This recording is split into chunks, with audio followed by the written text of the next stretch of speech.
Hello everyone, সকালে যখন দোকানে বসেছিলাম বাবার জন্য একটা পার্সেল এসেছে, বাবার গাড়ির কভার। তারপরে আমি আর পুতুরি আর মা মিলে সবাই মিলে গেলাম কর্নেশন মাঠে, মেলা বসেছে সেখানে। পুতুরি ঘুরতে যাচ্ছিস? ঘুরতে যাচ্ছ? ভালোবাসো? বাবা, দেখো পুতুরির কি কাণ্ড। তারপরে আমরা চলে আসলাম মেলাতে। মেলাতে এসে দেখলাম যে অনেক রকম মেলা বসেছে, এক্সপোর মতো না। শীতকালে হয়তো এই মেলাটাই আমরা সবাই চাই।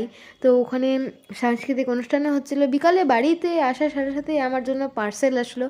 আমি যেটা অর্ডার করেছিলাম কয়েকদিন আগে, একটা ছোট্ট একটা ফার্নিচারের মতো, যেখানে ড্রয়ার সিস্টেমে ছিল 5টা র্যাক। তো এটা আমি মিশো থেকে নিয়েছিলাম। তোমরা অনেকেই খুব পরিচিত এই জিনিসটার সাথে, তোমাদের কাছেও হয়তো আছে। তো এই জিনিসটা আমার খুব দরকার, আর এটা এসছে, আর আমি তো একদম খুব স্যাটিসফাইড। আর আমার অনেক জিনিস আসবে। তো এই হচ্ছে আজকের ব্লগ। আমি তো খুব হ্যাপি। দেখা হচ্ছে পর।